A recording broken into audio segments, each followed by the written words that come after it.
Dual Blades and Sasuke's Rage. This is the Manga Weekly, Bleach and Naruto. Now, when I say, who's the master, you say, no. Alright guys, what's going on? Showing up the king, you know who it is. I'm here to do my review for Bleach and Naruto. We're going to start with Naruto. This will be chapter 635. And boy, oh boy, I gotta say, this is a great week for manga. I am thoroughly impressed with both Naruto and Bleach this week, and you guys are going to find out why. Alright, so let's jump into this review.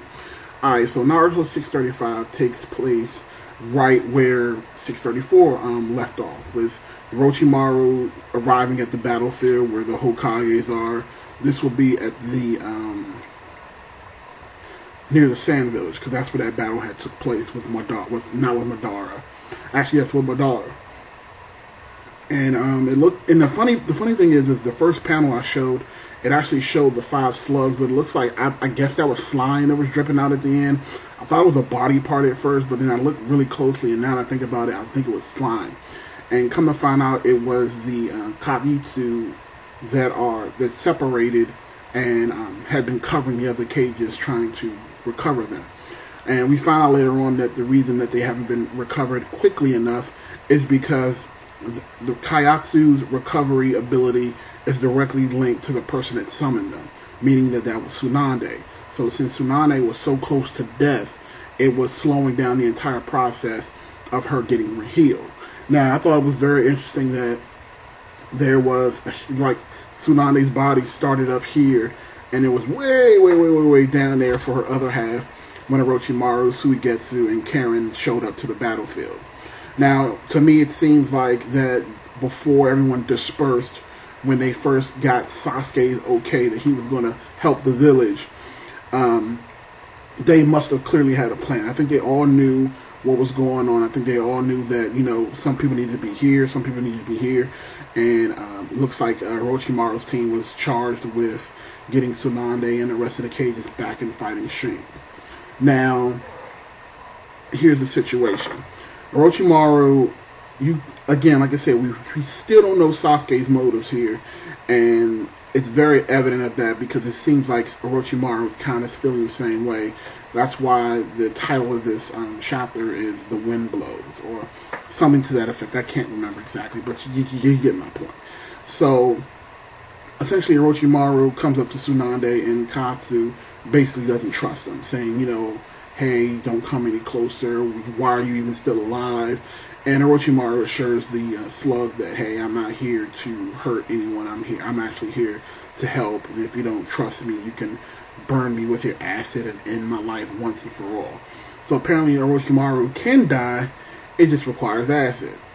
Now, he uses Karen's ability to heal people through biting, and has Tsunade bite Karen, which in turn heals her, which in turn speeds up the recovery process for Tsunade's body, putting her back together, which in turn speeds up the process of the other cages getting healed, which is great. Now then, I know there's a lot of people out there who are probably going to be raging because, oh my god, they wanted Tsunade to die, she got crushed by a tree, you know, she should be dead. But again, this is Naruto, people. We've been going through this for damn near 15 years. Shit, get over it. She's not dead.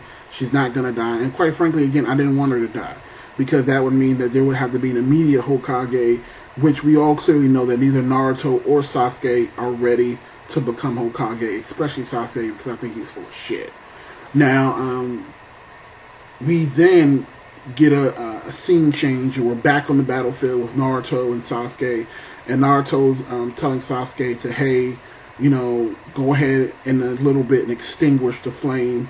Don't don't leave your flame up, and then I'll finish off the rest of the Bijus, the mini Bijus, with me and Kurama. And Sasuke is totally ignoring him, and he's going back into his psychotic mode. And even in his head, he said something very interesting, something along the lines of, I'll burn it down and start anew. So that's very telling. Again, like I said in my last video last week, I don't think Sasuke is in it for the right reasons. Now, it looks like we get a little bit more light shed on it. To me, it seems like Kishimoto is basically doing one of two things. Either he heard the outrage from Sasuke and Naruto fans alike, saying that, Sasuke doing this flip-flop and then all of a sudden wanted to become Hokage. So now he's trying to switch it back again and say, no, this is a great double cross. Or this is his plan the entire time, which again is ingenious as far as plot details go, because the way things are looking right now, it does look like Sasuke and Naruto will have that climactic battle that we've all been looking to see. Now, it's again, Sai being that third wheel again, he comes up to Sakura and basically talks to her and says, hey, I don't know Sasuke as well as you do, but I can't trust him based off of his words. And, Sakura replies, no, Sasuke's back, everyone's happy, things are great, nothing's wrong. And, Sai says that great line of, yes, your words may seem true, but your face is clearly lying. And Sakura turns to the side and shows that exact fake smile that Sai used to use all the time when they first met him.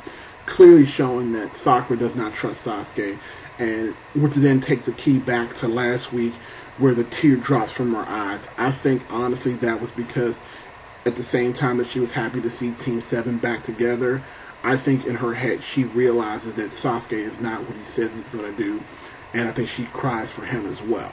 So that's very interesting. Again, this situation is developing, so we'll have to see exactly what's going to happen. Now, the last bit of news that happened in this actual chapter was we went back to Tsunade, and it looks like everyone's been recovered. They're all standing up, and they're ready to fight. It looks like Zara's going to use his sand to transport them to the battlefield, which is probably be a way to say that they won't be there by next chapter, but just to say, hey, they're on the way. Tsunade has also been informed by Kyatsu about the entire situation, so Tsunade kind of knows in her head the gears are moving on what's going on. So it should be very interesting to see the old cages and the new ones all meeting together. Tsunade's getting to meet her grandfather, things of that nature. It's going to be really epic. Overall, I'm gonna rate this chapter a great. It was, in my opinion, I thought it was better than last week. Just getting all the characters together, finding out Tsunade's back in one shape or another, and just the camaraderie and finding out Sakura's face and realizing that she's not some dense, redhead or pink head or whatever the hell her color her hair is, was also good. Now, let's jump over to Bleach. Bleach. Woo! Bleach. This is Bleach 542, people. It's going down. And let me tell you, I was pissed at first. I'm going to tell you, I was really, really pissed at first. I'm reading through the chapter. Seriously, I'm scrolling through, and I'm like, yeah. Ichigo is, reminiscing about his encounters with Zangetsu and, his evil hollow form, and we can't even call it evil hollow form, it's just his hollow form. And, he's going back and forth, and, they're talking about the sword, and we see Ichigo come from the world and comes back, and there's like this huge explosion in the area where they're creating his sword. There's like all this Ryatsu shooting all over the place, and it looks epic. And as it's going along, I'm thinking to myself, oh my god, I know exactly what Kubo's going to do. He's going to just keep wasting pages and wasting time, and then the last thing we see is, on the last page, is Ichigo's swords.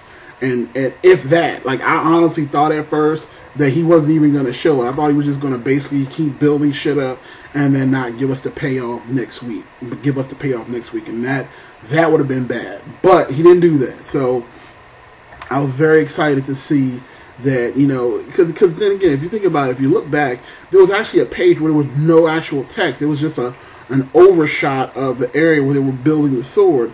And it looks like, and I guess that was just to show that the river had dried up, basically based off of all of Ichigo's Ryatsu.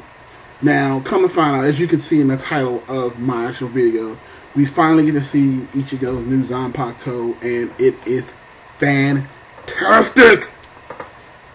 Woo! It is, and again, you know what, it just blew my mind, because I felt like I should have saw this coming. 2 Zanpakutos for 2 people that's inside of his head. It just makes sense. It just makes sense. And I cannot believe I didn't see that. I cannot believe I didn't see that. Like yesterday I was talking about, last week I was talking about his Zanpakutos, and I was saying, you know, if the one that Yubak left, the fake Yubak inside of him, left that one inside of there, what's going to happen to the one that's being worked on the outside? And I said maybe they combine together, something along those lines is what I was saying. But what comes to find out is they don't combine into one. They're two Zanpakutos. Ichigo now has a short blade and a long sword, and it looks so good. It looks so good. Kubo, damn Kubo, you're vicious. Woo! So we see Ichigo's new Zanpakuto, and to be honest with you, I'm going to give those Zanpakutos a 9 out of 10. Ichigo has joined the elite group of Shinigami that carries more than one Zanpakuto. And again, like I said, I love it. I can only imagine, like right now, I'm probably going to, I'm going to talk about this very quickly, but I'm probably going to do another video about Ichigo's Zanpakuto and its potentials. Like, honestly, let's be honest. I can put that out there. One of the Zanpakuto is going to focus on Quincy abilities, and the other one's going to focus on this, on his Shinigami powers.